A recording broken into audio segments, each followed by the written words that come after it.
हाँ, एक बात है कि आने वाली क्लासेस में 14-15 क्लास तक हम उतना सीख जाएंगे कि जब प्राइस बड़े टाइम फ्रेम के जोन से ऊपर जा रही है ना, जब प्राइस बड़े टाइम फ्रेम के जोन से ऊपर जा रही है, तो उसमें लोअर टाइम फ्रेम के डिमांड जोन को एक्टिव करके भी हम ट्रेड कर सकते हैं। मतलब हम बड़े टाइम फ्रेम की quarterly income, monthly income trade को भी इंट्राडे ट्रेडिंग या डब्ल्यूआईटी ट्रेडिंग में कन्वर्ट कर सकते हैं। वो हम सीखेंगे।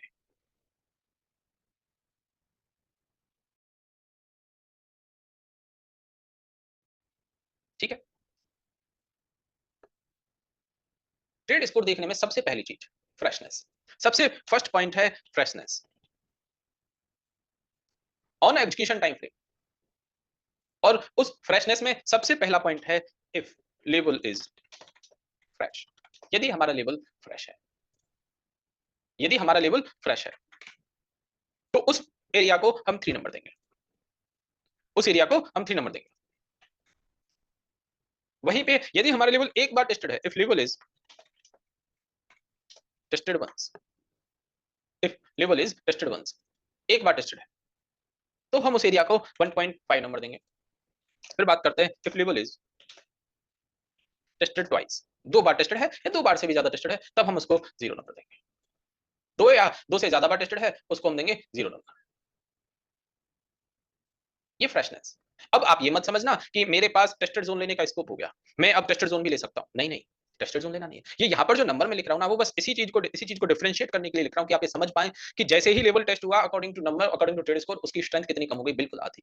बिल्कुल आधी। लेकिन लोग कहते हैं ना कि सर प्राइस जस्ट ऊपर से ही रखी है, प्राइस ने जस्ट विक को टच किया है, प्राइस ने जस्ट बॉडी को टच किया है, तो कुछ ना कुछ नीचे रह गया होगा। वो नीचे रह गया है, उसमें कोई डाउट नहीं है। हो सकता है 50% केस में चल भी जाए, बट वो लेवल 1.5, उस लेवल का ट्रेड स्कोर 1.5 हो गया, उसकी स्ट्रेंथ भी कम हो गई, उसका स्कोर भी कम हो गया, सब कुछ उसमें कम हो गया। आप ये समझ लीजिए। तो यहाँ पर ये मैंने यदि if level is tested once और टेस्टेड ट्वाइस लिख दिया, इसका मतलब ये बिल्कुल नहीं है कि मैं आपसे कह रहा हूं कि आप कर सकते हैं, नहीं कर सकते। ये सिर्फ कंपेयर करने के लिए मैंने यहाँ पे लिखा हुआ है। दूसरा है स्ट्रेंथ। स्ट्रेंथ, आप मुझे बताएं, जो स्ट्रेंथ है वो किससे मेजर होगी, उसको किससे देखेंगे? कोई कोई आइडिया लगा सकता है? लेग आउट कैंडल से। If there is two exciting leg out, if there is two exciting leg out, two exciting candle कह सकते हैं, लेग आउट ही कहते हैं, ठीक है, याद रहेगा ज्यादा। यदि हमारे पास 2 लेग आउट कैंडल है, और कहूं तो और मोर देन 2, 2 या 2 से ज्यादा लेग आउट कैंडल है, तो मैं उसको 2 ट्रेड स्कोर दूंगा। if there is only one leg out candle, if only one leg out with gap, कोई गैप के साथ बनी हुई कैंडल है, गैप के साथ बनी हुई लेग आउट है, गैप के साथ बनी हुई लेग आउट है, उसको भी मैं 2 नंबर दे सकता हूं। और अब मैं कहता हूं if only one leg out without gap, बिना गैप के, बिना गैप के कोई लेग आउट है, if only one leg out without gap, उसको मैं ओनली 1 नंबर ही दूंगा। क्या है कि यदि 2 लेग आउट कैंडल या 2 से ज्यादा, 2 या 2 से ज्यादा, 2 या 2 से ज्यादा लेग आउट कैंडल हैं, तो उनको मैं 2 नंबर दूंगा, 2 ट्रेड स्कोर होगा। एक ही लेग आउट कैंडल है बट वो गैप के साथ है, एक ही लेग आउट कैंडल है बट गैप के साथ है, उसको भी मैं 2 नंबर दूंगा। और सिर्फ एक ही लेग आउट कैंडल है, कोई गैप नहीं है, उसको मैं सिर्फ 1 नंबर दूंगा। और थर्ड स्टेज है, इसको भी कुछ हाईलाइट कर देते हैं थोड़ा सा। थर्ड है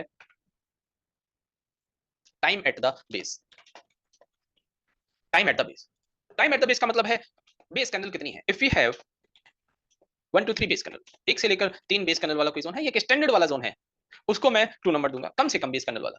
फिर मैं कहता हूं if we have 4 to 5 base candle वाला जोन, इसको मैं ओनली 1 नंबर दूंगा। और इफ वी हैव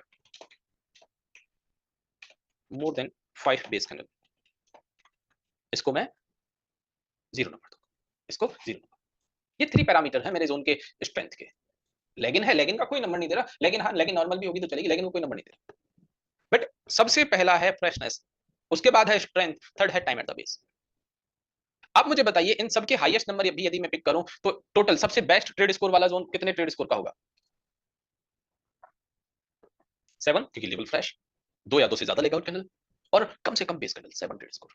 जो जोन होगा बेस्ट जोन जो कहलाएगा ना, वो 7 ट्रेड स्कोर वाला ही कहलाएगा। आपकी कोशिश हमेशा हमेशा हमेशा रहनी चाहिए कि 7 ट्रेड स्कोर वाला जोन ही आप देखें। और मुझे बताइए सभी लोग कि ये कौन से टाइम फ्रेम की बात मैं कर रहा हूं, क्योंकि कुछ लोग पूछने वाले हैं थोड़ी सी देर में, सर ये हम एग्जीक्यूशन टाइम फ्रेम पर ही देखेंगे क्या? सब ये ट्रेड स्कोर जो है वो मैं एग्जीक्यूशन टाइम फ्रेम पर ही देखूंगा। लोकेशन पर ट्रेड स्कोर का कोई मतलब नहीं। ट्रेड स्कोर का मतलब ट्रेड जहां वर्ड आ गया, मतलब मैं ट्रेडिंग टाइम फ्रेम की बात कर रहा हूं, जहां मुझे ट्रेड करना है, जहां मुझे ट्रेड करना है according to your trading purpose, according to your trading purpose. अब इसके लिए एक पहले तो मैं यहां पर छोटी सी प्रैक्टिस करवा रहा हूं, पिन पर छोटी सी प्रैक्टिस करवा रहा हूं, फिर उसके बाद में चार्ट पर आऊंगा।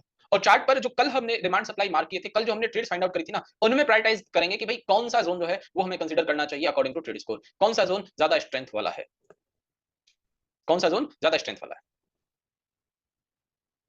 मल्टीपल एग्जीक्यूशन पर। पहले कुछ एक डायग्राम में बना देता हूं, फिर उनसे उनके ट्रेड स्कोर जानेंगे।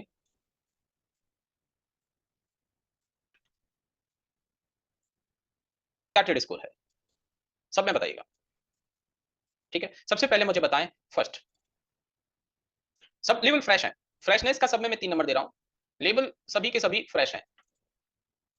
कोई कह रहा है 6, कोई कह रहा है 5, कोई कह रहा है 7। देखिए फ्रेशनेस का कितना नंबर हो गया? 3 ना। स्ट्रेंथ का कितना नंबर देंगे? कितनी लेगआउट कैंडल है, कितनी लेगआउट कैंडल है योगेश?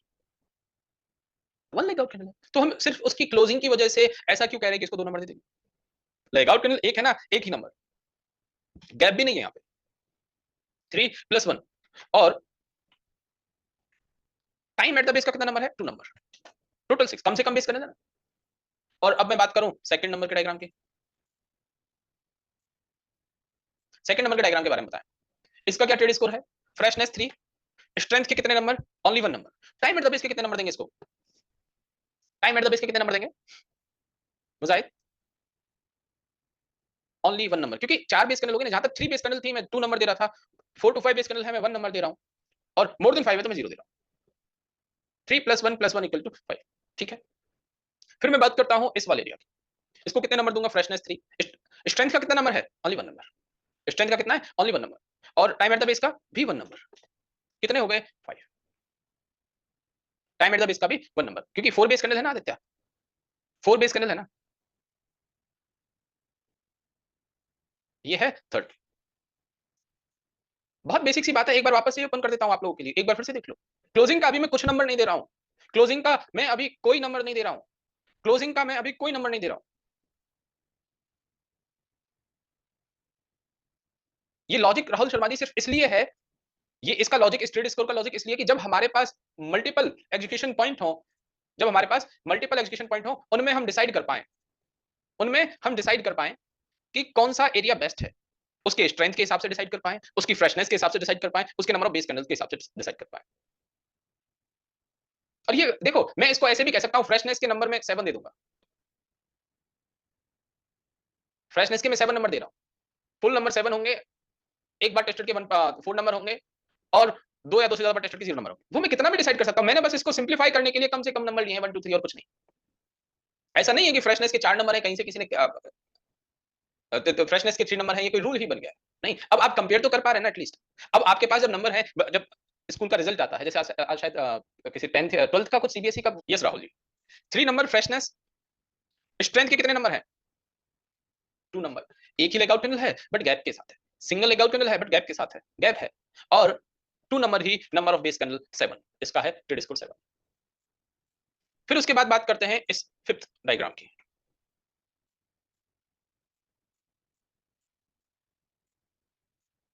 फ्रेशनेस 3, स्ट्रेंथ के 2 नंबर्स, 2 लेगआउट कैंडल है, टाइम एट द बेस के भी 2 नंबर्स, क्योंकि कम से कम बेस कैंडल है 7, इसके भी 7।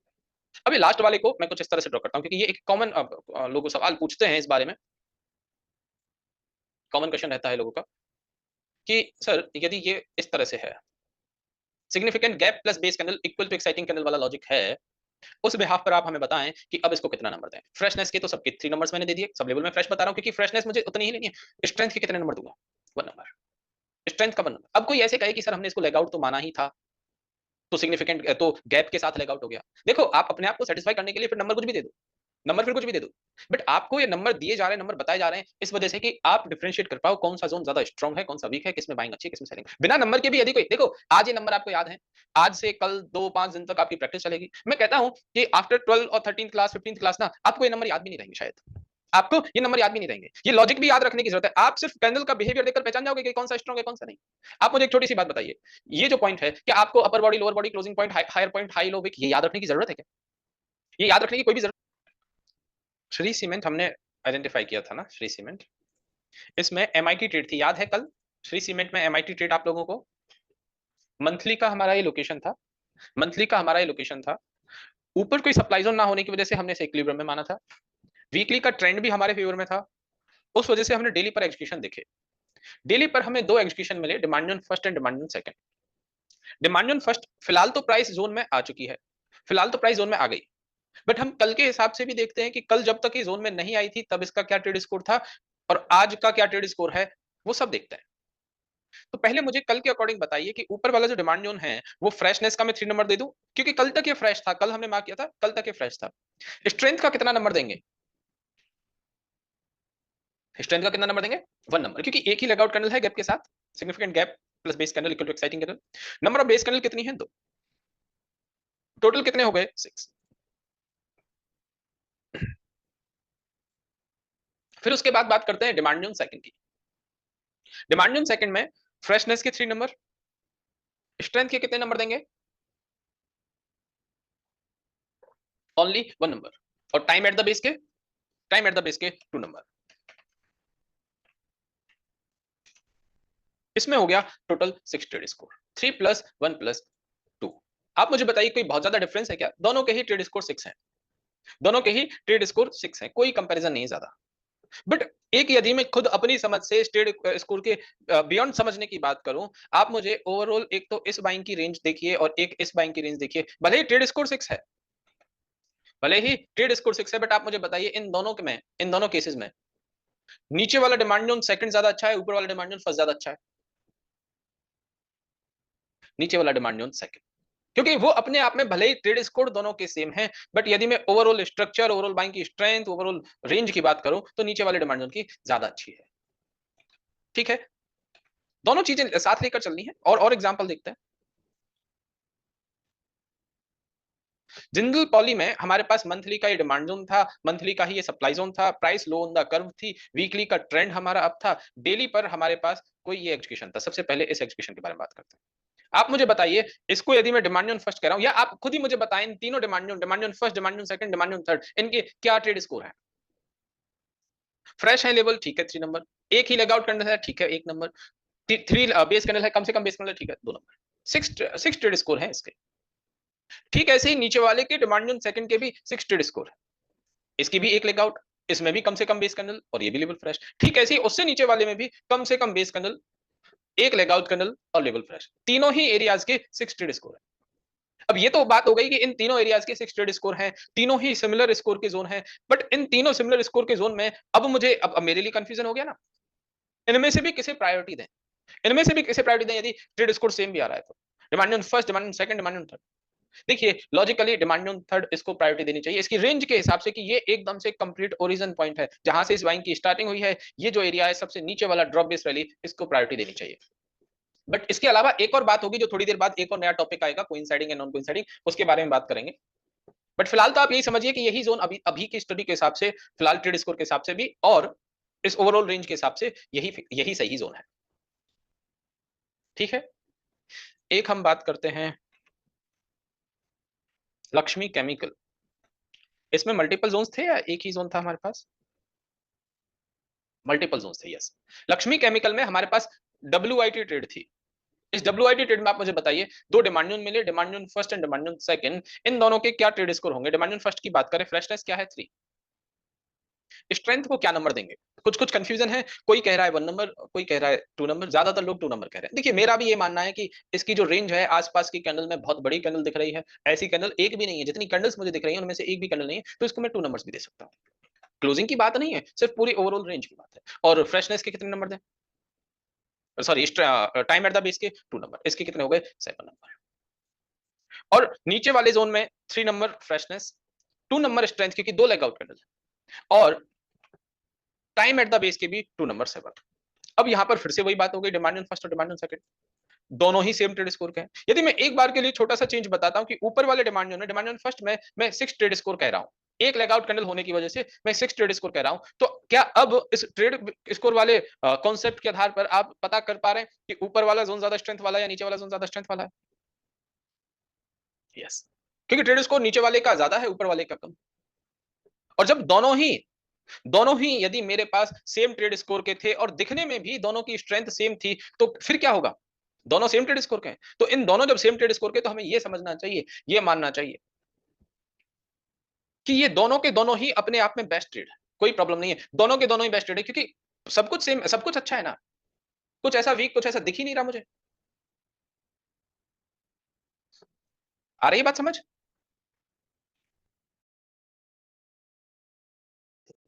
एक ही डिमांड देख रहे थे, एक ही सप्लाई देख रहे थे। प्रॉब्लम जो थी वो सिर्फ इसी में ही थी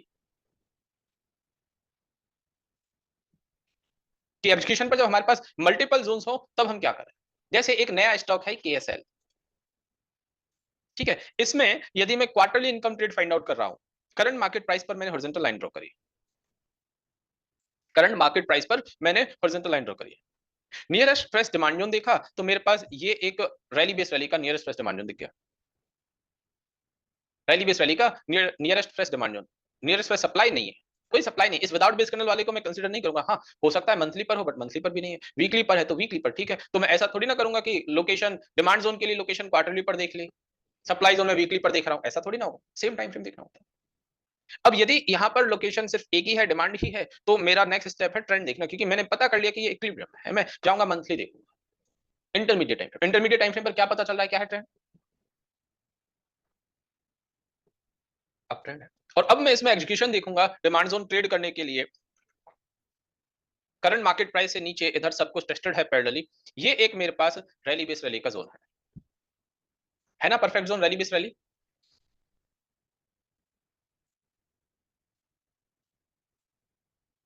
इसको मैं बोल रहा हूं डिमांड जोन फर्स्ट। ये है डिमांड जोन फर्स्ट।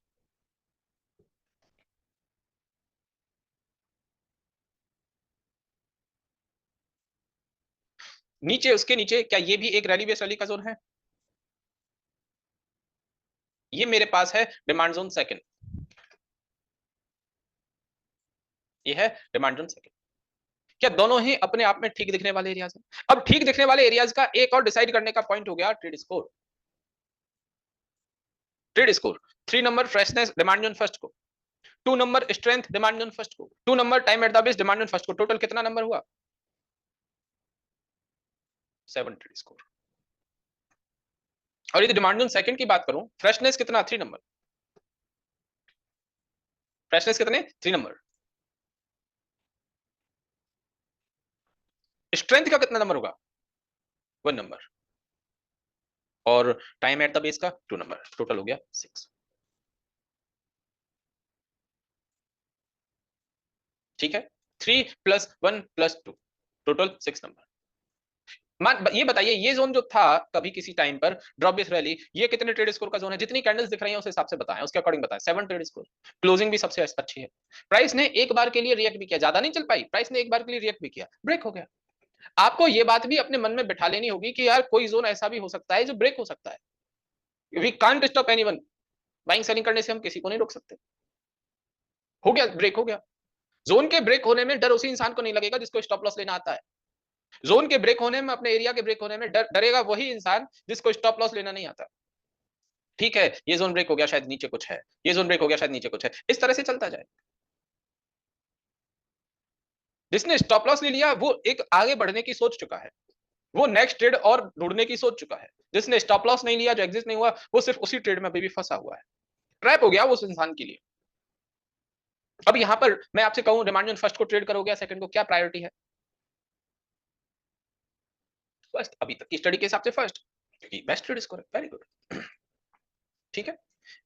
और कल, ये तो खैर अभी फ्रेश ही हमने मार्क किया हुआ है। और कल कौन था? शायद डिवीज लैब था, जो कि ईयरली इनकम ट्रेड थी। बट उसमें एक ही जोन, डिवीज लैब में जो हमने yearly income trade find out करी थी, इसमें ये रैली बेस रैली, इसको क्या ट्रेड स्कोर दोगे आप? 7 trade score, 3 freshness, 2 strength, 2 time at the base. ऐसा मत करना 3 लेग आउट कैंडल तो 3 नंबर दे दें स्ट्रेंथ के, नहीं, ऐसा नहीं कीजिएगा। आ रही है ना बात समझ में आप लोगों को? एक बीडीएलबी करके एक स्टॉक था जिसमें वीकली इनकम कोई ट्रेड थी, वीकली का हमारा ये लोकेशन था। Yes, Bharat dynamics. वीकली का हमारा ये लोकेशन था, ऑल टाइम हाई का शेयर है, ऊपर सप्लाई जोन नहीं है, इंटरमीडिएट पर ट्रेंड देखा आप था, 125 या 75 मिनट पर हमें कोई एग्जीक्यूशन देखना था। यहाँ पर हमारे पास मल्टीपल एग्जीक्यूशन थे, demand on first, demand on second, demand on third. यदि मैं डिमांड ऑन फर्स्ट की बात करता हूँ, क्या ट्रेड स्कोर होगा? 3 प्लस 2। 2 किसका? लेग आउट कैंडल का, number number of leg out candle strength का, और टाइम एट द बेस का भी 2 नंबर, टोटल हो गए 7 number. 3 plus 2 plus 2 equal to 7। Demand zone second की बात करें, फ्रेशनेस के 3 नंबर, स्ट्रेंथ के कितने नंबर है? ओनली 1 नंबर, और टाइम एट द बेस के कितने नंबर है? ओनली 1 नंबर, क्योंकि 4 बेस कैंडल हो गई ना, टोटल स्कोर हो गया 5। नीचे वाले डिमांड जोन 3 की बात करते हैं, 3 फ्रेशनेस, स्ट्रेंथ कितने? Only 1 number, time at the base कितना? 2 नंबर, टोटल कितना हो गया? 6 नंबर। मुझे बताएं क्या प्रायोरिटी रहेगी? First, second, third?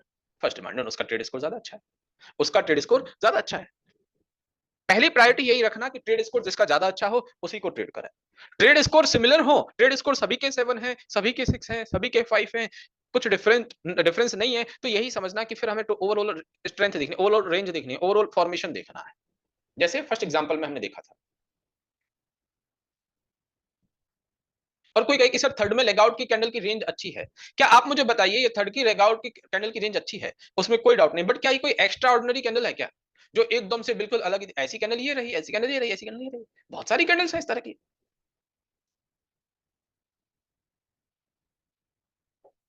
बहुत सारी कैंडल है, कोई बिल्कुल अलग से ही कैंडल हो ना। जैसे एक स्टॉक है कॉस्मो फर्स्ट, मेरा एक फेवरेट स्टॉक है, मुझसे ये ट्रेड मिस हो गई। मतलब ये वाला जो स्टॉक, ये वाली जर्नी थी ना, ये वाले, ये पूरी मैंने एंजॉय करी, पूरी एंजॉय करी थी यहाँ तक। मैं हालांकि सप्लाई जोन तक एग्जिट हो गया था। अब की बार मेरे पूरे रडार पर था, और मेरे एक स्टूडेंट से बात भी हो रही थी टेलीग्राम पे, 1 साल बाद बात हो रही थी, उनको मैंने बताया था कि यार ये ठीक है, क्योंकि उनसे कॉस्मो फर्स्ट के बारे में पुरानी चैट पढ़ रहा था, तो वो ठीक थी, वो मतलब कॉस्मो फर्स्ट के बारे में बात हो रही थी उनसे लास्ट लास्ट ईयर भी। और उनसे जब अभी अभी बात हुई तो मैंने बोला भी कि यार ये कॉस्मो फर्स्ट अच्छा लग रहा है, बट मुझसे मिस हो गया, मैं नहीं ले पाया। और इसने पिछले 3 दिन से कभी 20%, कभी 10%, कभी 5% अपर सर्किट ही लगाया जा रहा है।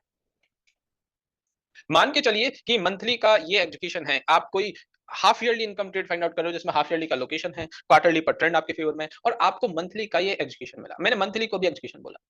क्या आपको लगता है ये मंथली का एग्जीक्यूशन, इसकी लेगआउट कर्नल अकेले ही 2-3 लेगआउट कर्नल की बराबर है? अकेले को ही मैं 2 ट्रेड स्कोर दूं तो भी चलेगा, और ट्रेड स्कोर ना भी दूं, अपने आप में बेस्ट जोन दिखने वाला है ना, ट्रेड स्कोर को साइड में भी रख दूं तब भी बेस्ट जोन दिख रहा है मुझे। ऐसा कोई दिखे अनमोल, नॉर्मल नहीं, नॉर्मल आप इसको लेगआउट को मान लें, ठीक है, ऐसी होती है, अच्छी है, कोई प्रॉब्लम नहीं है। ये लेगआउट कर्नल भी अच्छी है, कोई प्रॉब्लम नहीं, बट कुछ कुछ और भी अच्छा हो, बहुत अच्छा हो, जैसे ये कंपैरिजन दिख रहा है। आई बात समझ? Very good. यहां तक जितने भी पॉइंट बताए हैं वो सारे पॉइंट आप लोगों को क्लियर हो गए। अब इसी टॉपिक पे कि हमारा एजुकेशन बेस्ट कौन सा होता है। पहला पैरामीटर हो गया हमारा ट्रेड स्कोर। एक और पैरामीटर है कि हमारा एजुकेशन लोकेशन से कितना दूर है, जोन आपस में कोइंसाइड कर रहे हैं या नहीं कर रहे हैं, जोन्स की दूरी आपस में कितनी है। जिस बड़े टाइम फ्रेम को मैं देख रहा था सपोर्ट के लिए, कि मेरे लोअर टाइम फ्रेम को एटलीस्ट कुछ सपोर्ट रहे, क्या वो बड़ा टाइम फ्रेम एक्चुअल में उसको सपोर्ट कर पा रहा है या नहीं कर पा रहा। उसके लिए एक शानदार एग्जांपल आप लोगों को पता भी होगा, महाभारत। आप लोगों ने महाभारत देखी हुई है पहले?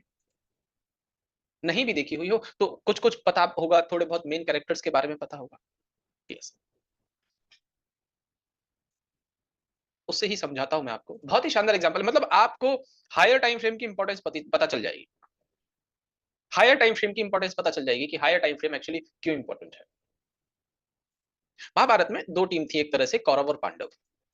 कौरव और पांडव, और कौरव और पांडवों में दोनों तरफ से जो मेन लीड रोल में थे, जो जो उनके गाइड थे, जो उनके सीनियर थे, क्या मैं कह सकता हूं पांडवों को श्री कृष्ण और कौरवों को पितामह भीष्म गाइड कर रहे थे। जी, तो मैं यहाँ कोइंसाइड एरिया हो, बड़े टाइम फ्रेम के डिमांड जोन के अंदर ही लोअर टाइम फ्रेम का डिमांड जोन हो, वो एकदम से बेस्ट सिचुएशन होती है कोइंसाइडिंग। यहाँ पर पता है क्या होगा कि प्राइस ऊपर से आएगी एरो पर, डिमांड जोन की दूरी कुछ ऐसे है, इतना पास, क्या मैं कहूं इतना पास। अर्जुन अभी तक की सभी सिचुएशन में 4 सिचुएशन यहां पर है। अभी तक की सभी सिचुएशन में क्या मैं कह सकता हूं यही अर्जुन पावरफुल है? यस, यही अर्जुन पावरफुल है, क्योंकि ये डिमांड जोन के, बड़े टाइम फ्रेम के डिमांड जोन के बिल्कुल पास है। हायर टाइम फ्रेम के डिमांड जोन के बिल्कुल पास है। अर्जुन के पास श्री कृष्णा का इंस्टेंट सपोर्ट है, इंस्टेंट सपोर्ट। इस तरह का जब भी केस हो कि आपके पास यहां डिमांड जोन का एग्जीक्यूशन है, ये डिमांड जोन का एग्जीक्यूशन है और उसके जस्ट पास में ही डिमांड जोन का लोकेशन भी है, तो एक काम करें, आसान सा काम करें कि यहां पर एंट्री करें, ये एंट्री, और जो स्टॉप लॉस वाली लाइन जो यहां होती है हमारी, स्टॉप लॉस वाली लाइन जो यहां होती है, हम स्टॉप लॉस वाली लाइन को जस्ट हायर टाइम फ्रेम की लोकेशन के नीचे कर देंगे, जस्ट हायर टाइम फ्रेम की लोकेशन के नीचे स्टॉप लॉस कर दिया। अब इस केस में क्या हुआ, इस केस में क्या हुआ कि जब प्राइस ऊपर से नीचे आएगी ना, ऊपर से प्राइस नीचे आएगी, एंट्री लाइन पर आएगी, और यदि अग्रेसिवली प्राइस आ रही है, बाई चांस ऊपर वाला एरिया ब्रेक हो भी जाता है, तो नीचे वाले एरिया को, नीचे वाले एरिया का एटलीस्ट मुझे सपोर्ट मिल गया, श्री कृष्णा का मुझे थोड़ा सा सपोर्ट मिल गया। अब ऐसा मत करना कि हर बार प्राइस में ऐसे ही करो कि भाई दूरी चाहे कितनी भी है, मैं स्टॉप लॉस तो लोकेशन के अंदर ही रखूंगा, स्टॉप लॉस तो लोकेशन की प्रॉक्सिमल लाइन के नीचे रखूंगा, नहीं। जब बिल्कुल आस पास की सिचुएशन हो, बहुत पास की सिचुएशन हो, तब ऐसा करना है, हमेशा नहीं करना है। जब बहुत पास की सिचुएशन हो तब करना है। जैसे आपने बचपन में जब पिताजी पीटा करते थे तो मम्मी के पीछे जाके छिप करते थे ना, एग्जैक्टली वैसे ही, ठीक है वैसे ही। थोड़ा सा नीचे हमने स्टॉप लॉस रख दिया, सप्लाई जोन के बिल्कुल, डिमांड जोन के बिल्कुल पास में, बड़े टाइम फ्रेम के डिमांड जोन के बिल्कुल पास है, बड़े टाइम फ्रेम के डिमांड जोन की प्रॉक्सिमल लाइन के जस्ट नीचे। और एक और सिनेरियो यदि मैं बताऊं, ये 4 सिनेरियो हो गए, आप मुझे बताइए यदि कुछ इस तरह से एरिया है, पार्शियली, इसको बोलते हैं पार्शियली कोइंसाइड करता हुआ जोन, कोइंसाइड, पार्शियली कोइंसाइड करता हुआ जोन, ये, और चारों में से ये सबसे बेटर है। पांचों सिचुएशन में क्या ये सबसे बेटर है, सबसे बेस्ट है? यस, ये सबसे बेस्ट है। इसमें क्या है कि हायर टाइम फ्रेम और लोअर टाइम फ्रेम कहीं आपस में एक दूसरे को इंटरसेक्ट कर रहे हैं, आपस में एक दूसरे को सपोर्ट कर रहे हैं, कि प्राइस जब ऊपर से नीचे आएगी ना, तो वो सिर्फ डेली के डिमांड जोन में नहीं आ रही, वो मंथली के डिमांड जोन में भी आ रही है। प्राइस जब ऊपर से नीचे आ रही है, वीकली के ही डिमांड जोन में नहीं आ रही है, क्वार्टरली के डिमांड जोन में आ रही है, बड़े टाइम फ्रेम के डिमांड जोन में आ रही है। ये और भी बेटर सिचुएशन, सप्लाई के लिए भी सेम है। और फिर बात करते हैं एक और बेस्ट सिचुएशन की, इन सबसे भी बेस्ट, ये मेरे पास कोई demand higher time frame Shri Krishna, और यहां पर ये होता है कोइंसाइड, नीचे वाला एरिया है पार्शियली कोइंसाइड, और ये हो गया कोइंसाइड। जब मेरे पास बिल्कुल कोइंसाइड एरिया हो, बड़े टाइम फ्रेम के डिमांड जोन के अंदर ही लोअर टाइम फ्रेम का डिमांड जोन हो, वो एकदम से बेस्ट सिचुएशन होती है कोइंसाइड के। यहां पर पता है क्या होगा कि प्राइस ऊपर से आएगी, एरो ऊपर से आ रहे हैं, पहले श्री कृष्णा ही उसको रोक लेंगे। इसका मतलब ये नहीं कि श्री कृष्णा से ही प्राइस ऊपर चली जाएगी, हमें एग्जीक्यूट करने का मौका ही नहीं मिलेगा, ऐसा नहीं है, एग्जीक्यूट करने का मौका मिलेगा, 100% मौका मिलेगा, क्योंकि श्री कृष्ण, वही बात, श्री कृष्णा को नहीं लड़ना है, लड़ाई किसे लड़नी है, अर्जुन को। हो सकता है कुछ टाइम यहां पर रहे, घूमे, फिर उसके बाद यहां जाए, ऐसे एग्जांपल मैं बताऊंगा, डोंट वरी, कि थोड़ा बहुत प्राइस ने लोकेशन के आसपास स्ट्रगल किया, बट फिर वो फाइनली एग्जीक्यूशन तक तो आ गई। और कभी कभी चला भी जाए, कोई प्रॉब्लम नहीं, किसी किसी 5% केस में आपकी एंट्री ऐसे हो सकती है कि प्राइस ऊपर से चली जाए, 5% केस में, ज्यादा में नहीं, ओनली 5%, कोई प्रॉब्लम नहीं, उसको उसके बारे में नहीं सोचना, एंट्री मिस हुई तो हुई। ऐसा फोमो क्रिएट नहीं करना कि हमें कुछ, हमसे कुछ मिस हो गया तो अब हमें कुछ और अल्टरनेटिव सोचना पड़ेगा, कुछ और जोन्स ऐसे देखना, जल्दी से कोई ट्रेड करनी पड़ेगी, नहीं, मिस हो गया तो हो गया, दूसरा देखिए, कोई प्रॉब्लम नहीं। बट ये सबसे बेस्ट सिचुएशन है कि प्राइस यहाँ पर आ रही है, वो सोचिए, आप एक छोटी सी बात बताइए, बड़े टाइम फ्रेम के जोन में पेंडिंग ऑर्डर ज्यादा होते हैं, छोटे टाइम फ्रेम के जोन में, बड़े time frame, higher time frame. मैं एक छोटे सा नंबर लेकर चलता हूँ कि लोअर टाइम फ्रेम में मैं कोई मंथली इनकम ट्रेड प्लान कर रहा था, और उस मंथली इनकम ट्रेड में डेली पर जो एग्जीक्यूशन था, डेली पर एक एग्जीक्यूशन लोकेशन से ऊपर है, एक एग्जीक्यूशन लोकेशन के अंदर है, और डेली पर मैं मानकर चल रहा हूँ कि 5 लाख पेंडिंग ऑर्डर है।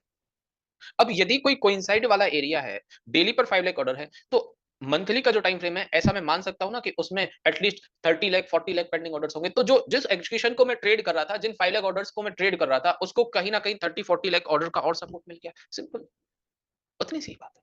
और बड़े लेवल्स का, बड़े बड़े बड़े ऑर्डर्स का सपोर्ट मिल गया, ठीक है, आगे बात समझ में यहां तक। यहाँ पर एक बात ये भी क्लियर कर देता हूं, क्या ये situation high on the curve की है? यस। ये situation low on the curve की है? यस। ये वाली सिचुएशन इक्विलिब्रियम की है? यस। ये वाली situation low on the curve की है? यस। डिमांड जोन के पास की जितनी भी सिचुएशन, डिमांड जोन, मेरा एग्जीक्यूशन डिमांड जोन के जितना पास है उतना अच्छा है। ये situation very low on the curve की है? यस। ये सिचुएशन भी very low on the curve की है? बस, सिंपल, ठीक है। अब कुछ एक एग्जांपल वापस से जो हमने अभी देखे हुए थे, नए एग्जांपल भी मैं बहुत सारे बताने वाला हूं, बट जो पहले अभी थोड़ी देर पहले देखे उनमें ट्रेड स्कोर के अकॉर्डिंग तो हमने कंपैरिजन किया ही था। ट्रेड स्कोर के अकॉर्डिंग तो कंपैरिजन किया ही था। आप एक बार ये कॉन्सेप्ट के अकॉर्डिंग भी कंपैरिजन करते हैं। आप मुझे बताइए, श्री सीमेंट दोनों का ट्रेड स्कोर 6 है, कौन सा जोन ज्यादा बेहतर है? ऊपर वाला, नीचे वाला? ये अभी वाले कॉन्सेप्ट के हिसाब से नीचे वाला डिमांड सेकंड, क्योंकि ये डिमांड जोन बिल्कुल हायर टाइम फ्रेम को कोइंसाइड कर रहा है। आप एक लॉजिक देखिए, प्राइस ऊपर से नीचे आ रही है ना, वो सिर्फ डेली के डिमांड जोन को हिट नहीं कर रही, वो मंथली के भी डिमांड जोन को हिट कर रही है। डेली के डिमांड जोन की प्रॉक्सिमल लाइन के साथ ही मेरे पास हायर टाइम फ्रेम के मंथली के डिमांड जोन की भी प्रॉक्सिमल लाइन है। दोनों ही एक दूसरे को कोइंसाइड कर, कोइंसाइड करना कोई एक्स्ट्रा ट्रेड स्कोर नहीं है, कोइंसाइड करना जस्ट एक सिचुएशन है कि हाँ ये अच्छी बात है। और क्या एक एक देखो, अब आप इस कल की क्लास और आज की क्लास में ये दो बातें देखो, कल की क्लास और आज की क्लास में ये दो बातें देखो और इनको नोटिस करो। दो बातें देखो और इसको नोटिस करो कि जो ट्रेंड देखने की बात है, ट्रेंड देखने की बात है, एक तो आप इस बात को साथ लेकर चलो कि हाँ ट्रेंड हमें ट्रेड देखते टाइम देखना है। ट्रेंड जो है वो हमें ट्रेड देखते टाइम देखना है, ट्रेड जब फाइंड आउट कर रहा है तब देखना है। और दूसरा, जब प्राइस मेरे एग्जीक्यूशन पॉइंट पर आए तब भी मैं ट्रेंड चेक कर लूंगा। इतना कर सकते हो? फिलहाल मैंने ट्रेंड देखा, कोई प्रॉब्लम नहीं है। फिलहाल मैंने ट्रेंड देखा, कोई प्रॉब्लम नहीं है। बट प्राइस जब मेरे एग्जीक्यूशन पॉइंट पर पहुंच रही है तब भी मैं ट्रेंड देख लूंगा। इतना सा कर लेना। और ट्रेंड चेंज होना ना होना कोई बड़ी बात नहीं रहेगी आफ्टर 13th क्लास, क्योंकि 13th क्लास में मैं आपको एडवांस ट्रेंड एनालिसिस बता दूंगा, जिसमें आज के दिन यदि आपको जितनी पिक्चर दिख रही है उससे आइडिया हो जाएगा कि यहाँ आते आते ट्रेंड क्या होगा। पक्का आइडिया हो जाएगा, इसी वजह से उसका एडवांस ट्रेंड एनालिसिस नाम है। बट अभी नहीं, अभी कॉम्प्लिकेटेड हो जाएगा आपके लिए। आपको बस एक काम करना है, एक बार तो जब देख रहे हैं ना, ट्रेड फाइंड आउट कर रहे हैं ना, रिसर्च करते टाइम देख लेना है ट्रेंड क्या है, और जब प्राइस जोन में आएगी तब देख लेंगे। और ऐसा कुछ नहीं है कि आने वाले 13th क्लास में कुछ टाइम बचा नहीं ज्यादा, नेक्स्ट वीक में वो eight the time of arrival price जब जोन तक पहुंचेगी, जब प्राइस जोन एग्जीक्यूशन तक पहुंचेगी, क्या मैं ये कह सकता हूं उस टाइम पर price very low on the curve होगी? Yes, very low on the curve. उस टाइम तक प्राइस जो है वो very low on the curve होगी।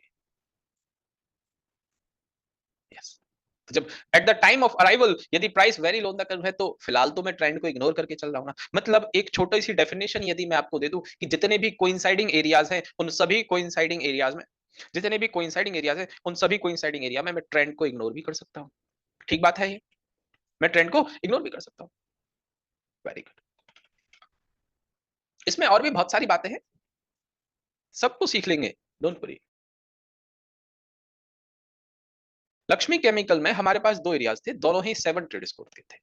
दोनों 7 ट्रेड स्कोर के थे। आप मुझे बताएं कि दोनों की यदि मैं बात करता हूं अकॉर्डिंग टू कोइंसाइड और according to non coincide, Shri Krishna Arjun Duryodhan Pitamah Bhishma वाला जो कॉन्सेप्ट था, उसके अकॉर्डिंग कौन सा जोन ट्रेड करना प्रायोरिटी है? डिमांड जोन फर्स्ट और second? Demand zone second, definitely demand second, क्योंकि ये हायर टाइम फ्रेम के बिल्कुल अंदर ही है। बट इसमें एक छोटी सी बात बताऊं, मैं यहां एंट्री रखता हूं, ठीक है, और स्टॉप लॉस यहाँ रखता हूँ। अब स्टॉप लॉस ऐसे नहीं कि यार ये दूरी है इसको मैं यहाँ रखता हूँ, इतना दूरी नहीं, स्टॉप लॉस ऑलमोस्ट डबल हो गया। या 3-4 रुपीज का स्टॉप लॉस था, नेसेसरी 6 रुपीज का स्टॉप लॉस हो गया, इतना ज्यादा दूरी पर नहीं। मैं इसका स्टॉप लॉस यही रहने दूंगा, मैं इसका स्टॉप लॉस यही रहने दूंगा। बहुत ज्यादा दूरी है, इसमें डिस्टेंस है। जो 4 रुपीज का स्टॉप लॉस है वो 6-7 रुपीज का हो रहा है, कोई मतलब नहीं। तो मुझे क्या करना है, ये एंट्री स्टॉप लॉस है, ये टारगेट है। एक एक आपको लाइव पिक्चर बता रहा हूँ क्या होगा। प्राइस इस जोन में आएगी, ये 7 ट्रेड स्कोर का अपने आप में बेस्ट जोन है। क्या price at the time of arrival अपने लो ऑन द कर्व वाले जोन में आएगी? ये लो ऑन द कर्व ही रही ना एक तरह से, non coinciding area is low on the curve. Price अपने लो ऑन द कर्व में आएगी। तो जब यहां पर प्राइस आएगी तब आपको ट्रेंड देखना है या नहीं देखना? ट्रेंड देखना है। एक तो अभी ट्रेंड देख लिया, एक एग्जीक्यूशन के टाइम पर ट्रेंड देख लिया, एक अराइवल के टाइम पर ट्रेंड देख लिया। एक ही बात है, एग्जीक्यूशन के टाइम पर और अराइवल के टाइम पर एक ही बात है। यहां पर प्राइस आएगी, यहां से ऊपर ट्रेंड फेवर में रहा तो ठीक है, इंटरमीडिएट टाइम फ्रेम पर। और यदि ऐसा है तो ये जोन चल गया, मानकर चल देख मानते हैं कि ये जोन चल गया, इसने अच्छा खासा टारगेट दे दिया, क्या अभी भी डिमांड जोन सेकंड और डिमांड जोन सेकंड का लोकेशन वैलिड है? डेफिनेटली वैलिड है। प्राइस अभी पहुंची नहीं ना, डिमांड जोन सेकंड पर भी एंट्री कर लेंगे, कोई प्रॉब्लम नहीं, दोनों ही बातें हैं। जैसे आपको याद है मैंने शायद बीपीसीएल कल आपको बताया था, according to half yearly income trade, half yearly income trade के अकॉर्डिंग ये लोकेशन थी हमारी drop base rally. Drop base rally location है, क्वार्टरली का ट्रेंड अप था, मंथली का हमारे पास ये दो एग्जीक्यूशन थे। एक ये विक टू विक वाला एग्जीक्यूशन है, इसका भी लॉजिक बताया था, और एक ये नीचे वाला। इन दोनों के ट्रेड स्कोर, ऊपर वाला के ट्रेड स्कोर 7 और नीचे वाले का ट्रेड स्कोर 6 है। उतना आइडिया हो गया था, मतलब एंट्री से पहले की बात कर रहा हूं, एंट्री से पहले, ठीक है। अभी बता दीजिए प्राइस ऊपर से और ये लो ऑन द कर्व की सिचुएशन है। क्या मैं कह सकता हूं ये लो ऑन द कर्व है? Very low on the curve नहीं है, ये कोइंसाइडिंग लेवल नहीं है, ये लो ऑन द कर्व की सिचुएशन है। प्राइस जब इस जोन में आई, शायद ट्रेंड अप रहा हो, ऊपर से चली गई, अच्छा टारगेट हो गया। अब मुझे बताइए जो ये नीचे वाला एग्जीक्यूशन पॉइंट है, ये अभी भी वैलिड है ना? बस ये बस हाफ ईयरली इनकम ट्रेड है, वो बस वीकली इनकम ट्रेड है, कोई ज्यादा डिफरेंस नहीं है। वैलिड तो अभी भी है, वैलिड तो अभी भी है। बीडीएल भारत डायनेमिक्स में हमने 125 मिनट पर तीन डिमांड जोन देखे। तीन डिमांड जोन में ये 5 बेस कैंडल, 5 ट्रेड स्कोर वाला डिमांड जोन सेकंड कोई काम का है क्या? नहीं। ऊपर वाला डिमांड जोन सेकंड, ऊपर वाला demand zone for 7 trade score, नीचे वाला डिमांड जोन थर्ड। अब एक छोटी सी बात मुझे बताया, एक छोटा सा केस मुझे बताया, इन सब में क्या मैं कह सकता हूं ये नॉन कोइंसाइडिंग एरिया ही बेस्ट है, ये 7 ट्रेड स्कोर वाला जोन ही बेस्ट है? यस। और इसके बेस्ट होने में क्या मैं कह सकता हूं यहां एंट्री और स्टॉप लॉस के में मुझे एक फेवर मिल रहा है कि स्टॉप लॉस में एटलीस्ट लोकेशन के अंदर रख पा रहा हूं। ये मेरे लिए एक पॉजिटिव बात है ना कि स्टॉप लॉस को मैंने लोकेशन के अंदर रख लिया। यस। तो अब ये भले ही मेरे पास नॉन कोइंसाइडिंग एरिया है, पार्शियली कोइंसाइड भी नहीं बोलूंगा, ये भले ही मेरे पास नॉन कोइंसाइडिंग एरिया, मैं इसको 7 ट्रेड स्कोर का होने और लोकेशन का मेरे जोन के अंदर होने पर ट्रेड कर सकता हूं। लोकेशन मेरे जोन के अंदर है, सॉरी, लोकेशन में मैं स्टॉप लॉस रख रहा हूं, इस वजह से मैं ट्रेड कर सकता हूं। But at the time of arrival, जब प्राइस इस जोन तक पहुंचेगी, उस टाइम पर मुझे ट्रेंड देखना होगा या नहीं देखना होगा? ट्रेंड मुझे डेफिनेटली देखना होगा। क्यों? क्योंकि भाई लोन द कर्व है, नॉन कोइंसाइडिंग एरिया मतलब लोन द कर्व, सिंपल सी बात है। नॉन कोइंसाइडिंग एरिया मतलब लोन द कर्व। आगे बात समझ? Very good. एक अभी थोड़ी देर पहले हमने केएसएल कल्याणी स्टील भी देखा था। इसमें क्वार्टरली का हमारा ये लोकेशन था, ठीक है। क्वार्टरली हमारा ये लोकेशन है, ऊपर सप्लाई जोन नहीं है, इस वजह से मंथली पर हमने ट्रेंड चेक किया, ट्रेंड हमारे फेवर में। वीकली पर मेरे पास दो एग्जीक्यूशन मिले, डिमांड जोन फर्स्ट का ट्रेड स्कोर 7 है, डिमांड जोन सेकंड का ट्रेड स्कोर 6 है। दोनों ही अपने आप में ठीक एरियाज है। यस, दोनों ही अपने आप में ठीक एरियाज है। और अभी जो कॉन्सेप्ट पढ़ा उसके अकॉर्डिंग भी दोनों ठीक है कि ऊपर वाला 7 ट्रेड स्कोर का है, डिमांड जोन से उतना भी दूर नहीं है। नीचे वाला 6 ट्रेड स्कोर का है, डिमांड जोन के बिल्कुल अंदर है। क्या वही सेम कॉन्सेप्ट होगा कि मैं ऊपर वाले डिमांड जोन को ट्रेड कर लूंगा, बट ट्रेंड देखूंगा eight the time of arrival, trend क्या है, और नीचे वाले डिमांड जोन में प्राइस आएगी, नीचे वाले डिमांड जोन प्राइस आएगी, तब मुझे शायद ट्रेंड भी देखने की जरूरत नहीं। बट मेरे पास दो ट्रेड है, ऐसा नहीं है कि 5, देखिए कोइंसाइडिंग एरिया है, वैसे तो हमारी हमेशा प्रायोरिटी रहेगी 7 ट्रेड स्कोर वाले जोन को ट्रेड करने की, वैसे तो हमारी हमेशा हमेशा प्रायोरिटी रहेगी 7 ट्रेड स्कोर वाले जोन को ट्रेड करने की। बट यदि कभी बाई चांस हमें 6 ट्रेड स्कोर वाला जोन ट्रेड करना भी पड़ रहा है, और 6 ट्रेड स्कोर वाला जोन यदि हमें कंसीडर करना भी पड़ रहा है, तो उसमें क्या क्या चीजें हम कर सकते हैं वो आगे बात करेंगे। बट अभी आप ये समझिए सबसे बेस्ट बात तो ये है कि 6 ट्रेड स्कोर वाला जोन भी बस फॉर्मेलिटी का जोन नहीं है कि हाँ इसका ट्रेड स्कोर 6 है। जैसे श्री सीमेंट में क्या ये एक तरह से डेली का जोन, डेली का एजुकेशन कोई एक फॉर्मेलिटी टाइप ही जोन था ना, कि हाँ 6 ट्रेड स्कोर इसके फॉर्मेलिटी के ही ट्रेड स्कोर थे, क्योंकि लेगआउट कैंडल वो वैसी स्ट्रेंथ वाली है नहीं, बस है तो कह दिया, नंबर दे दिया। बट केएसएल में ऐसा नहीं है, केएसएल में 6 ट्रेड स्कोर वाली कैंडल है, लेगआउट है अच्छी है, उसके बाद भी कंटिन्यूअसली प्राइस ऊपर गई। अच्छी बात क्या है, कोइंसाइड भी कर रहा है, दोनों बात अच्छी हो गई, तो दोनों को ही ट्रेड कर सकते हैं।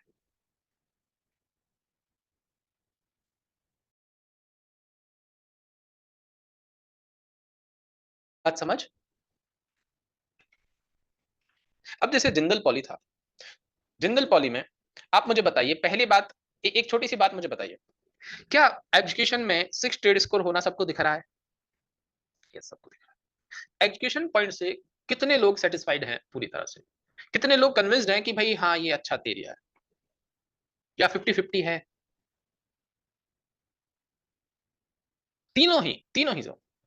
देखो मैं भी ऐसे 50-50 हूं कि भाई यार ये ना मतलब ऐसे डिस्ट्रीब्यूशन सा दिख रहा है, ये रैली लेगआउट की इतनी अच्छी नहीं है, नीचे वाला हाँ ये फिर भी अच्छा है, ये रिवर्सल है बट इसकी लेगआउट करना अच्छी नहीं, ये यहाँ पर मैं खुद उतना ज्यादा कन्विंस नहीं हूँ। बट एक बात है कि इन तीनों में फिर भी देखा जाए तो ऊपर वाले जोन पर मुझे भरोसा नहीं आएगा। डिमांड जोन फर्स्ट है ना, उस ऊपर वाले जोन पर भरोसा नहीं है। हो सकता है डिमांड जोन सेकंड या थर्ड को मैं ट्रेड कर लूं, और आगे चल के तो पता है क्या है कि in demand zone second third को मैं एक ही मान के ट्रेड कर लूंगा, वो आगे हम 19th क्लास में सीखेंगे कि बहुत दूर जाना पड़े उस एरिया को छोड़ देना, बहुत दूर जाना पड़े उसको नहीं, आसपास देखना, क्योंकि बहुत दूर में आप मेहनत भी करोगे। यहाँ पर लॉजिकल मैं कहता हूं कि एक लोकेशन आपने ये देख ली, अब जब आप लोअर टाइम फ्रेम पर जाओगे बहुत पीछे की तरफ आपको कोई ट्रेंड वीकली पर ट्रेंड फिलहाल तो अप है, बट एक बात ये भी तो लग रही है इतना दूर आते-आते ट्रेंड भी चेंज हो जाएगा। हाँ, कहीं यहाँ आस-पास की बात होती तो शायद ट्रेंड भी चेंज नहीं होता, बट ये इतना दूर है शायद ट्रेंड भी चेंज हो जाए और शायद एजुकेशन भी आपको बहुत दूर, बहुत दिनों बाद मिले। बट आस-पास दिख रहा है, आस-पास की रेंज में दिख रहा है, तो मार्क करने पर ज़्यादा फोकस रखना है। हाँ, ये यदि मंथली की कैंडल और अच्छी बन गई 3-4 दिन के अंदर, तब ज़रूर मेरा रैली बेस रैली का ही लोकेशन बन जाएगा, इस कैंडल को बेस कंसीडर करते हुए, इस बीच वाली कैंडल को, अप्रैल मंथ वाली को। वीकली पर देखते हैं, कोई बात नहीं। क्वार्टरली मंथली पर नहीं मिला, वीकली देख लेते हैं। क्वार्टरली पर भी नहीं है एक्चुअली, वीकली देखते हैं। क्या वीकली पर मेरे पास नियरेस्ट रेस्ट डिमांड ज़ोन एक ये रैली बेस रैली का ज़ोन है? यस, ये रैली बेस रैली का ज़ोन। अपने आप में लोकेशन है, ठीक है। इसका ट्रेड स्कोर क्या दूँगा मैं? क्या ट्रेड स्कोर होगा? लोकेशन का कोई ट्रेड स्कोर नहीं देना। लोकेशन पर कोई ट्रेड स्कोर नहीं देना, उसको नॉर्मली ही देखना है। इसको इक्विलिब्रियम में समझते हुए डेली पर ट्रेंड मैंने देखा, डेली का ट्रेंड क्लियर कट अभी अप है और मैं 125 या 75 मिनट पर यदि एजुकेशन देखूं और किसी को यदि ऐसे लगे कि सर पुराना डेटा, वैसे तो इस केस में तो पुराने डेटा की जरूरत नहीं है, बट आप यहाँ ये जो स्मार्ट सर्च है या 200 स्पेस डी कर देंगे और इसको एंटर कर देंगे तो यहाँ पर आपका 200 डेज का डेटा भी आ गया, बहुत पीछे तक का डेटा आ गया। 125 मिनट पर एक ये एरिया है, ये शायद प्रॉपर मार्क नहीं करूं, ये भी एरिया है, इसमें भी 4 बेस कैंडल दिख रही है। क्या मैं 75 पर भी रिफाइन कर सकता हूं इसे? कर सकते हैं। 75 पर कोशिश करते हैं, वहाँ एक अच्छी पिक्चर है। हाँ, 75 पर फिर भी क्या ये एक रैली बेस्ड रैली का ज़ोन हो सकता है? और उससे पहले यहाँ कुछ नहीं है, ये कोई एरिया नहीं है, ये कोई एरिया मतलब एक ही एरिया मिला मुझे। एक तरह से 75 मिनट पर एक एरिया मिला। उसका क्या ट्रेड स्कोर दूँगा और कोइंसाइडिंग, नॉन कोइंसाइडिंग क्या है? पहली बात तो ज़ोन कोइंसाइडिंग है। सबसे अच्छी बात क्या है? ज़ोन मेरा कंप्लीटली कोइंसाइडिंग है। और यदि ट्रेड स्कोर की भी बात करूँ तो हाँ, क्लोजिंग अच्छी है, 7 ट्रेड स्कोर दे सकता हूँ। होने को जैसे देखें तो इसकी रेंज पता है यहाँ से यहाँ तक की है। वो आपको दिख नहीं रही है, ये विक इसी तरह की है। बट इतनी बड़ी रेंज है। कुछ लोग इसको एक्साइटिंग कैंडल की तरह लेंगे, मतलब एक अपने आप में एक्साइटिंग कैंडल, या कुछ लोग इसको बेस है बट गैप की वजह से एक्साइटिंग लगे। मैं इसको 7 ट्रेड स्कोर भी कह दूं और इवन 6 ट्रेड स्कोर भी कह दूं तो भी कोई प्रॉब्लम नहीं है, क्योंकि भाई कंटिन्यूअसली प्राइस यहां से ऊपर गई है और उसके साथ-साथ एक अच्छा काम और हुआ है कि कोइंसाइडिंग जोन है। अपने आप में एक कोइंसाइडिंग जोन है। ठीक है? इस तरह से देखना है आपको। उस गैप वाली एक्साइटिंग कैंडल को आदित्य। लक्स इंडस्ट्रीज का ये चार्ट है। ठीक है? यहां पर अब कई बार पता है आपको ये चैलेंज आ रहा होगा कि यार ये मंथली का लोकेशन था बट टेस्टेड हो गया। ठीक है, उसको छोड़ दो। उसको छोड़ दो, जो टेस्टेड हो गया छोड़ दो। अभी जब आपकी 10th क्लास हो जाएगी ना, उसी दिन मंथली की कैंडल क्लोज हो जाएगी। और पता है एक छोटी-सी आपको होप दूँ, मंथली की कैंडल क्लोज होगी तो उसमें कितने सारे एरियाज़, कितने सारे ज़ोन्स बनेंगे। बताऊँ आपको? बीएचईएल ओपन करो। क्या मंथली का लोकेशन इसी तरह से हो गया, तैयार हो जाएगा 2 दिन के बाद? बिल्कुल हो जाएगा। आपको बताऊँ, मैंने लिख रखा है, नोट डाउन कर रखा है ये। शारदा कॉर्पोरेशन, क्या शारदा कॉर्पोरेशन में भी मंथली का लोकेशन कंप्लीट बनकर तैयार हो जाएगा? बिल्कुल। अब एक छोटी-सी बात, हाँ, ये एक अच्छा पॉइंट निकला कि मान के चलिए आज के दिन मैं यहाँ पर हूँ, मेरा ये कैंडल क्लोज़ हो चुकी है, मंथली का डिमांड ज़ोन का लोकेशन ये है, मंथली के सप्लाई ज़ोन का लोकेशन ये है। फिलहाल करंट मार्केट प्राइस पितामह भीष्म के पास है या श्री कृष्णा के पास है? पितामह भीष्म के पास। सप्लाई ज़ोन के लोकेशन के पास। क्या सप्लाई ज़ोन के लोकेशन के पास यदि प्राइस है, किसी भी तरह से मुझे इस तरह के डिमांड ज़ोन को ट्रेड करना चाहिए? अर्जुन के इस तरह के जीतने के चांसेस बन सकते हैं क्या जब अर्जुन यहाँ पर है तो? नहीं बन सकते। क्यों नहीं बन सकते? क्योंकि भाई प्राइस एक तरह से हाई ऑन द कर्व है। अब उसी को मैंने टेक्निकल लैंग्वेज में हाई ऑन द कर्व बोल दिया। उसी बात को टेक्निकल लैंग्वेज में मैंने उसको हाई ऑन द कर्व बोल दिया। यदि प्राइस सप्लाई ज़ोन के पास है तो आप यही समझिए कि मुझे लोअर टाइम फ्रेम पर भी सप्लाई ज़ोन ही देखना है। वीकली का क्या ट्रेंड है इसमें? वीकली का क्या ट्रेंड है? अप। अब अप ट्रेंड है तो एक बात तो तय है कि मैं लॉन्ग की ट्रेड मतलब एक बात तो तय है, मैं नॉन कोइंसाइडिंग एरिया ट्रेड नहीं करूंगा। मैं शॉर्ट ट्रेड कर सकता हूं बट ओनली कोइंसाइडिंग ट्रेड करूंगा। एक मेरे पास ये एरिया है ड्रॉप बेस ड्रॉप, यहां एंट्री कुछ इस तरह से, और इसके स्टॉप लॉस को क्या मैं यहां रख सकता हूं श्री कृष्णा के पितामह भीष्म के पास, क्योंकि बहुत ज्यादा डिफरेंस नहीं। बट ऐसा करने के टाइम पर क्या मैं मान रहा हूं कि ये price high on the curve है, very high on the curve नहीं है, ये नॉन कोइंसाइडिंग एरिया है।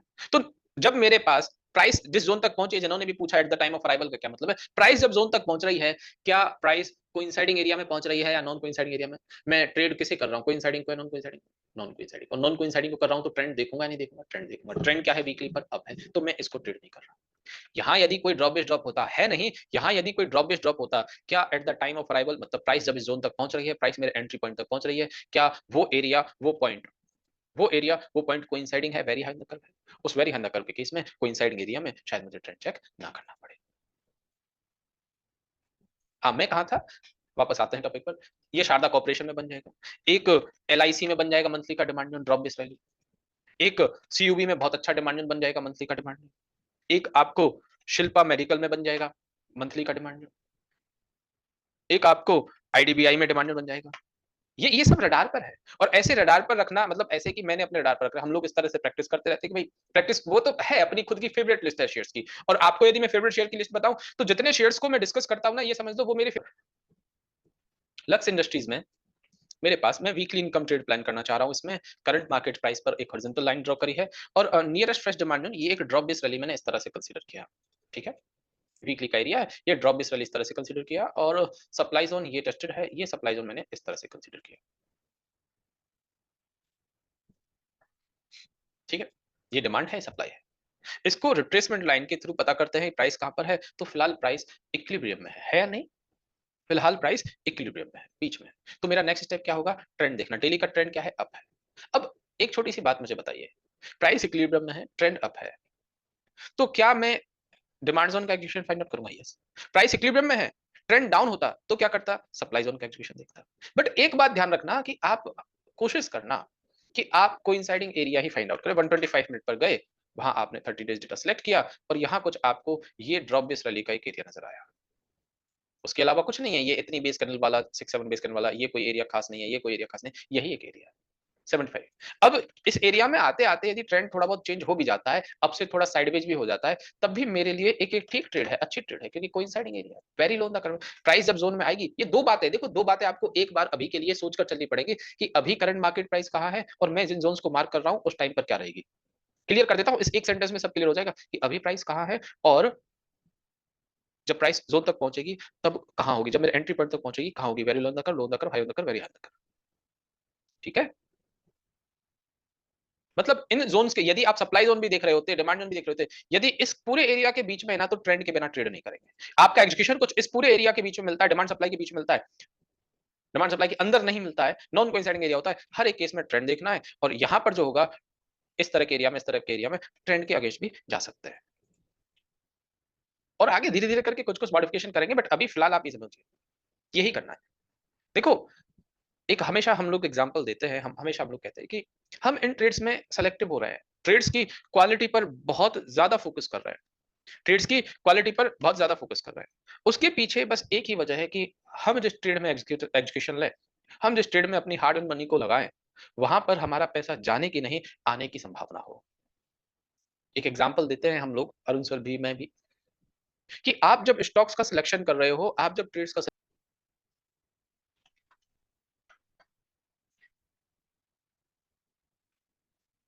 एक एम्फेसिस करके एक स्टॉक है,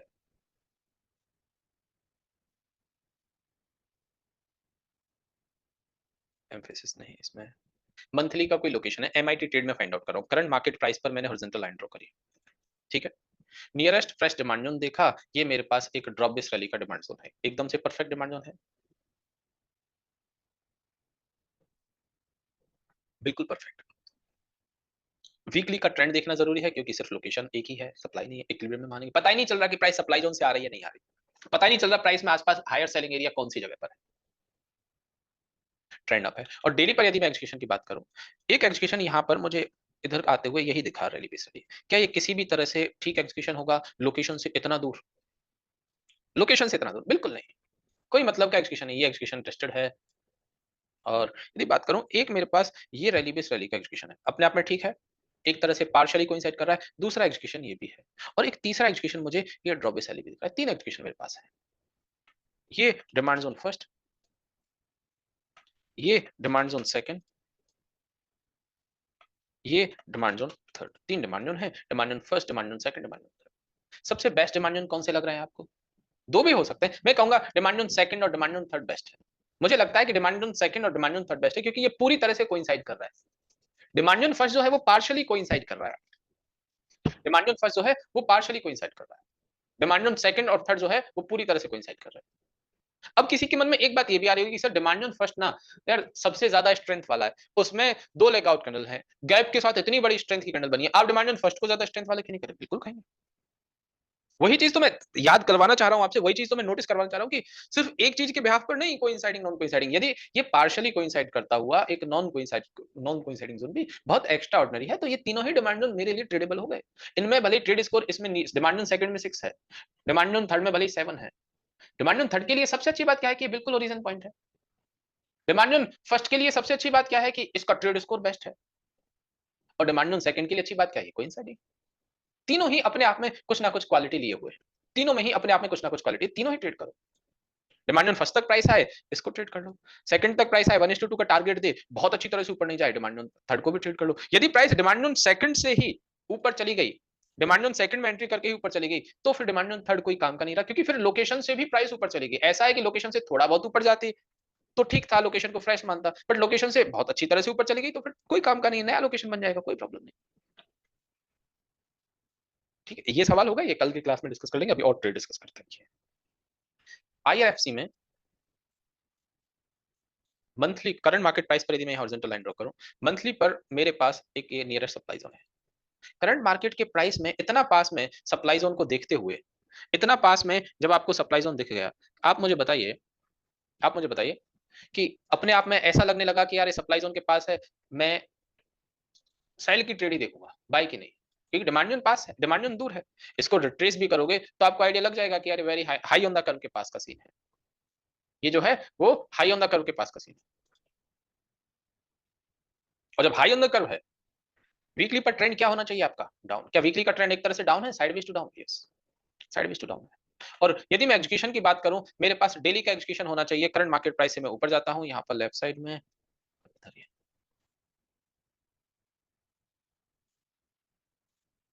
यहाँ पर प्राइस पहुंची और इस तरह से ये कोइंसाइड भी कर रहा है, 6 ट्रेड स्कोर का है, बट कंटिन्यूअसली प्राइस नीचे जाती रही ना, तो अच्छी क्लोजिंग है। इसकी क्लोजिंग, इसकी स्ट्रेंथ सिर्फ यहां तक नहीं मानूंगा, इसकी स्ट्रेंथ मैं यहां तक मानूंगा, ये वाले पॉइंट तक, इसकी स्ट्रेंथ मैं यहां तक मानूंगा कि प्राइस यहां तक पहुंची।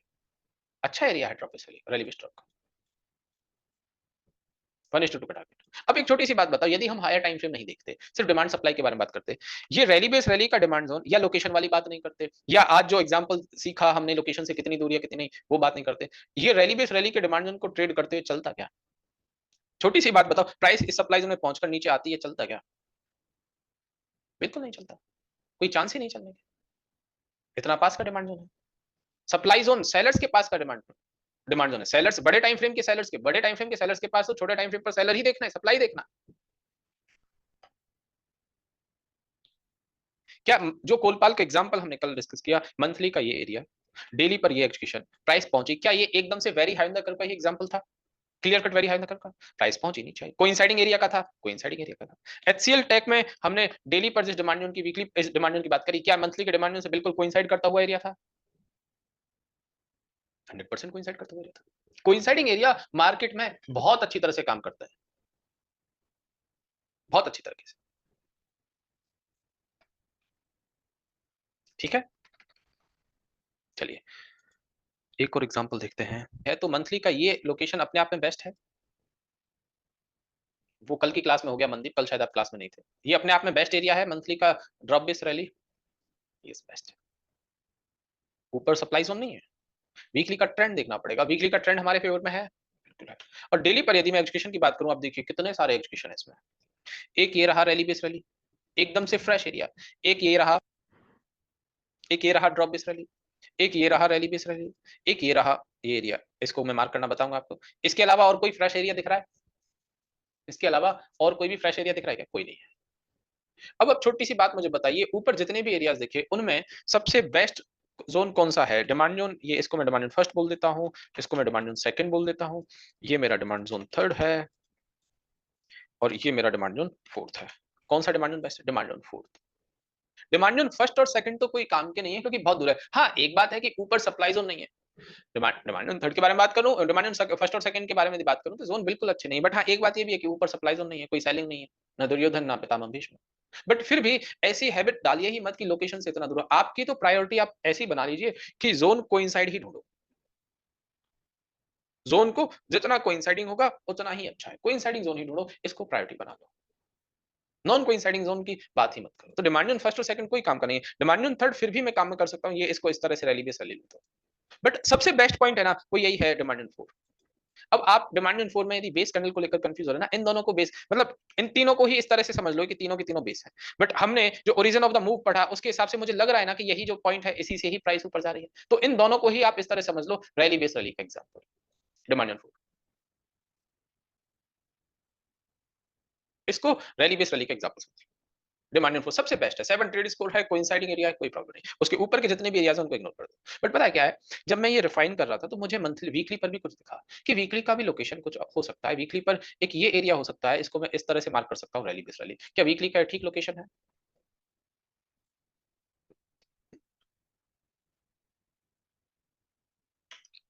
डेली का ट्रेंड मेरे फेवर में है और 125-75 पर यदि मैं कोई एग्जीक्यूशन देखता हूँ यहाँ, ये एक एरिया है जिसमें 5 बेस कैंडल हैं, ठीक है। ये एक एरिया हो गया, उसके नीचे ये कोई खास एरिया नहीं दिख रहा क्योंकि इसमें लेगिन नहीं है, इसमें भी कुछ खास नहीं। गैप वाला जो कॉन्सेप्ट है, बेस कैंडल प्लस गैप, तो significant gap plus base candle, उसको मैं कोई ऐसा एरिया नहीं समझ लेगिन के लिए कंसीडर नहीं करता, सिर्फ लेग आउट के लिए करता हूँ। यहाँ पे इसको एक बार के लिए इग्नोर करेंगे, हो सकता है 75 मिनट पर कुछ हो। 75 मिनट पर भी बताइए, यहाँ पर ऊपर से नीचे यही एरिया, सेम एरिया, एक ही एरिया ड्रॉप इस कुछ नहीं है। कोइंसाइडिंग तो कुछ नहीं दिख रहा। डब्ल्यूआईटी ट्रेड के अकॉर्डिंग क्या हमें कोई भी कोइंसाइडिंग एरिया दिख रहा है? कोइंसाइडिंग एरिया तो कुछ भी नहीं दिख रहा, सब टेस्टेड टाइप दिख रहा है। कोई प्रॉब्लम नहीं, एमआईटी मिल गई वो बात है। और एमआईटी भी नहीं मिलती, डब्ल्यूआईटी भी नहीं मिलती, क्यूआईटी भी नहीं मिलती, तब भी कोई प्रॉब्लम है क्या? शेयर आपसे मना कर रहा है कि यार मत करो मुझे ट्रेड। शेयर आपसे मना कर रहा है कि मुझे ट्रेड मत करो, और फिर आप उसमें जबरदस्ती ट्रेड करते हो, फिर तो नुकसान हो गए ना, लॉस हो गए ना। अच्छा स्ट्रक्चर बोलेगा, शेयर बोलेगा कि हाँ ट्रेड करो, इस एरिया को ट्रेड करना अच्छा स्ट्रक्चर, और आपको खुद भी पता होगा, आपको ट्रेड करने से पहले, एग्जीक्यूशन से पहले 101% पता होगा कि कौन सा जो एरिया है, कौन सा जोन है वो अच्छा है, 101% पता होगा। बट प्रॉब्लम क्या है कि जब हमारे अंदर फोमो आने लगता है कि हम ट्रेड नहीं कर पा रहे हैं, हमसे कुछ मिस हुआ है, हमें कोई लॉस रिकवर करना है, हमारी कोई ट्रेड चल रही थी, उससे मैं एग्जिट हुआ, उसके बाद वो और ऊपर चली गई, मेरा तो नुकसान हो गया। जहां मैं 50,000 बना सकता था, वहां सिर्फ 10,000 बनाकर ही निकल गया। इस तरह की बातें जब मन में आती हैं, तब इंसान इस तरह के डिसीजन लेता है कि भाई नहीं, मुझे ट्रेड करना है, कोई तो एरिया ढूंढूं जो ट्रेड करने लायक हो। ऐसी क्रेविंग होने लगती है, और ये बहुत बहुत बहुत बड़ी बात है। जैसे किसी स्मोकर से आप कह दो कि 5 दिन तक आपको सिगरेट नहीं पीनी, उसका ज्यादा मन करेगा। जब पी रहा था तो शायद 5-5 पी रहा था, और जब आपने रोक दिया उसको तो फिर 10-10 पी।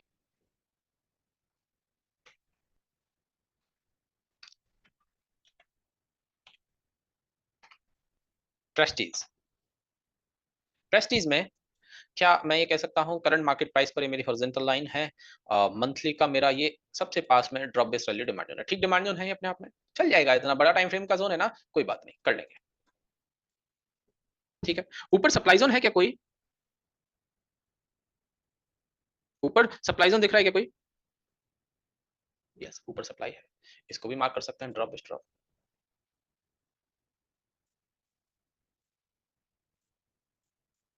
ठीक है, डिमांड बिल्कुल फ्रेश है, कौन कह रहा है टेस्टेड जोन है? बिल्कुल फ्रेश जोन है, प्राइस पहुंची नहीं, विक टू विक नहीं, बॉडी टू विक मैंने मार्क किया हुआ है, क्योंकि विक टू विक मार्क करने लायक ही नहीं जोन। प्राइस कहां पर है? इक्विलिब्रियम, इक्विलिब्रियम के आसपास, इक्विलिब्रियम और हाई ऑन द कर्व के आसपास। ठीक है, ट्रेंड देखेंगे, ट्रेंड तो देखना, इक्विलिब्रियम होता है, हाई ऑन द कर्व होता है, कुछ भी होता है, ट्रेंड एक बार देखेंगे। वीकली का क्या ट्रेंड है? एक तरह से डाउन, डाउन टू साइडवेज। और डेली पर क्या एग्जीक्यूशन देखेंगे हम? एक मेरे पास करंट मार्केट प्राइस से ऊपर गए सप्लाई जोन के लिए ये एरिया टेस्टेड है, यहां से ये एरिया है ड्रॉप बेस्ड ड्रॉप का, उसके ऊपर ये एक ड्रॉप बेस्ड ड्रॉप का एरिया है, उसके ऊपर ये एक ड्रॉप बेस्ड ड्रॉप का एरिया है, उसके ऊपर ये रैली बेस्ड ड्रॉप का एरिया। चार चार सप्लाई जोन मुझे मिले, जिसमें एक फर्स्ट सप्लाई जोन ये रहा, सेकंड सप्लाई जोन ये रहा, थर्ड सप्लाई जोन ये रहा, फोर्थ सप्लाई जोन ये रहा। चार supply zone, supply zone first, second, third. First supply zone का ट्रेड स्कोर क्या है? 7, दो लेगआउट कैंडल, कम से कम बेस कैंडल और fresh area. Supply zone second का ट्रेड स्कोर क्या है? 6, एक लेगआउट कैंडल, एक लेगआउट कैंडल, कम से कम बेस कैंडल और फ्रेश एरिया। सप्लाई जोन 3 का ट्रेड स्कोर क्या है? 5, एक legout candle, 4 base candle, fresh area. Supply zone 4 का ट्रेड स्कोर क्या है? 6, एक लेगआउट कैंडल, कम से कम बेस कैंडल, 3 बेस कैंडल, और फ्रेश एरिया, ठीक है।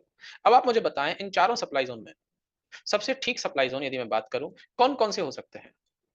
एक सप्लाई जोन तो मैं क्या, यदि मुझे ट्रेड करना ही है यहाँ एंट्री और थोड़ा सा ऊपर इधर स्टॉप लॉस रख के कर सकता हूँ, क्योंकि स्टॉप लॉस यदि मैं यहाँ पर भी रखूं, स्टॉप लॉस को यदि मैं यहाँ पर भी रखूं तो लोकेशन के बिल्कुल पास है, मैं फर्स्ट को यहाँ ट्रेड कर सकता हूँ। फर्स्ट को तो इस वजह से ट्रेड कर सकता हूँ 7 ट्रेड स्कोर वाला जोन है, और मेरे पास एक और स्ट्रॉन्ग रीजन है कि प्राइस में सप्लाई जोन यदि ब्रेक भी होता है, प्राइस और ऊपर आती है तो बड़े टाइम फ्रेम पर एंट्री है, बड़े टाइम फ्रेम की प्रॉक्सिमल लाइन तक का मेरा स्टॉप लॉस है, हायर टाइम फ्रेम का कहीं ना कहीं सपोर्ट है। और दूसरा यदि बात करूं तो मेरे पास सप्लाई जोन फोर्थ, ऊपर वाला सप्लाई जोन। क्यों ऊपर वाला सप्लाई जोन, क्यों ऊपर वाला सप्लाई जोन, क्यों? क्योंकि ये एकदम से टॉप बॉटम टॉप एरिया है जहां से सेलिंग की स्टार्ट हुई है, जो सेलिंग का ओरिजिन पॉइंट है, सप्लाई का बिल्कुल ओरिजिन पॉइंट, ये एकदम से बेस्ट पॉइंट है, सप्लाई जोन 4 ओरिजिन है। ये दो बेस्ट है। बीच में जो सप्लाई जोन सेकंड है वो मुझे ज्यादा अच्छा नहीं लग रहा, ना ही सप्लाई जोन थर्ड अच्छा लग रहा है। और हाँ, कोई कहे कि सर सप्लाई जोन सेकंड में हम चारों को बेस कैंडल कंसीडर कर सकते हैं, हाँ कर सकते हैं। एक्चुअली ऐसा ही एरिया दिख रहा है, कोई खास अच्छा एरिया नहीं दिख रहा। चारों बेस कैंडल कर दोगे तो इसका ट्रेड स्कोर हो जाएगा 5, तब इसका ट्रेड स्कोर हो जाएगा 5। ठीक है, आगे प्रेस्टीज में बात समझ में। मर्ज करना बाद में बताएंगे, अभी नहीं। एक और एग्जांपल देख ले, एक और एग्जांपल देखते हैं।